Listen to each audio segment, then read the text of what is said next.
Sir sir आपके नाम पे रिएक्शन डिस्कवर करूंगा। सर एनसीईआरटी में नहीं है। हाँ नहीं है बेटा एनसीईआरटी में। एक आपको रियल एडवाइस दूं, रियल एडवाइस, ठीक है, थोड़ा सुनना समझना थोड़ा दिमाग लगाना। हालांकि आपको पता है क्लास के बीच में मैं बात करता नहीं हूं, बट कुछ ऐसी चीजें होती हैं जो आपको एज ए टीचर भी परेशान करती हैं, ठीक है, ये उनमें से एक लाइन है। तो इस कारण मैं आपसे डिस्कस करना चाहता हूं। क्यों? क्योंकि हमने ऐसे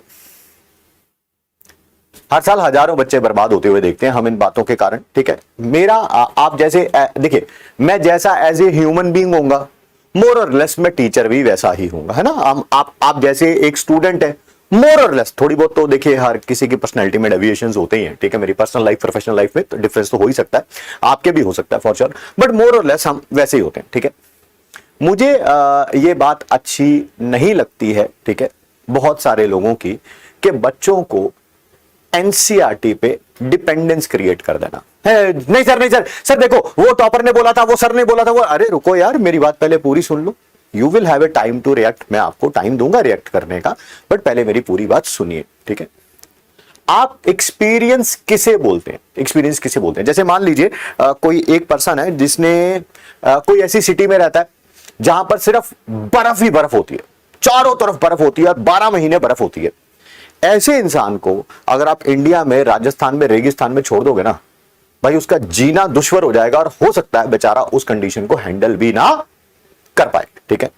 एंड वाइस वर्सा बात करते हैं, मान लेते हैं कोई राजस्थान में बहुत गर्मी होती है, या कोई भी आप स्टेट ले सकते हैं, कोई भी जगह ले सकते हैं, दिल्ली ले लीजिए, दिल्ली बहुत गर्म है, ठीक है, और उसको किसी ऐसी जगह पे छोड़ दिया जाए जहां पर 12 महीने बर्फ होती है, वो बंदा सर्वाइव नहीं कर पाएगा।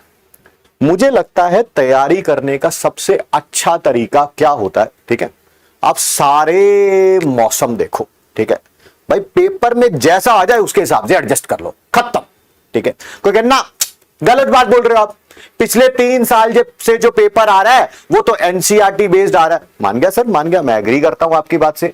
ये किसने कहा कि अगले साल एनसीईआरटी में से आएगा? किसने कहा? कहा किसी ने?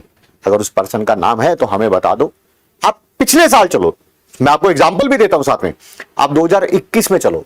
2021 में किसी एक पर्टिकुलर सब्जेक्ट का, मैं नाम नहीं लूंगा क्योंकि केमिस्ट्री नहीं था वो सब्जेक्ट, ठीक है, किसी एक पर्टिकुलर सब्जेक्ट का पेपर बहुत ऑफ बीट आया था।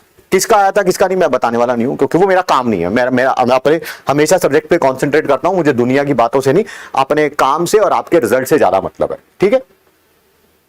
तो इसका मतलब जब भी वो सब्जेक्ट पढ़ाया गया होगा पिछले साल, अगर टीचर ने ये बोल दिया होता कि भाई वैसा ही करो जैसा कि 2019 में आ रहा था, 2020 में आ रहा था, तो इसका मतलब वो टीचर भी गलत हो गया और वो सब्जेक्ट भी गलत हो गया, और वो मैं भी हो सकता हूं टीचर। समझ रहे हो बात को? अब आते हैं 2022 में। इस साल भी एक ऐसा सब्जेक्ट आया नीट में जो कि ऑफ बीट आया बिल्कुल, ठीक है, जैसा पेपर आना चाहिए था वैसा नहीं आया, ठीक है।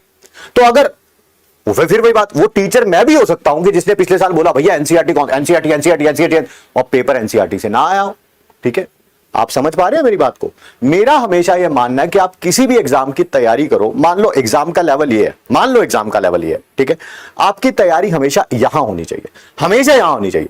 भाई पेपर अगर इस लेवल का ही आ गया पेपर में, बल्ले बल्ले यार, मतलब कि इससे अच्छा क्या हो सकता है? तैयारी यहां की, एग्जाम यहां का, आप लोग ऐसे परफॉर्म करोगे कि दुनिया से बहुत आगे निकल जाओगे, ठीक है सर। मान लेते हैं पेपर ऐसा आ गया, ठीक है, लेवल यहां तक पड़ा था, ठीक है, बट पेपर ऐसा आ गया, आप तब भी आपको कोई प्रॉब्लम नहीं है। अरे सर हमने तो तैयारी जो है वो ऑलरेडी एग्जाम से थोड़ा हायर लेवल की कर रखी थी, और ऐसा होता है, ये मत सोचना ऐसा नहीं होता। 2020 में भी हुआ है, 2021 में हुआ। अरे सर केमिस्ट्री में तो नहीं हुआ ना, मैं बता देता हूं, 2016 में हुआ था केमिस्ट्री में। केमिस्ट्री के पेपर उठा के देख लो, 2016 में कुछ ना है एनसीईआरटी का, दुनिया ऐसे घूम रही है उस पेपर में जिसका कोई हिसाब नहीं। तो ठीक है, और मान लीजिए पेपर जैसा आपने सोचा था इस लेवल का आता आ रहा है और उससे नीचे आ जाए तब भी अच्छा, मतलब कि ये लेवल आ गया तब भी मौज, ये लेवल आ गया तब भी मौज, और ऐसे लेवल का आता है इससे नीचे चला गया तब भी मौज, है ना।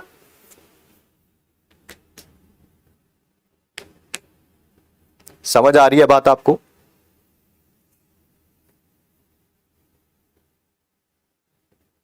मैं क्या कहना चाह रहा हूं? 2 इपॉक्साइड की रिंग बन सकती है।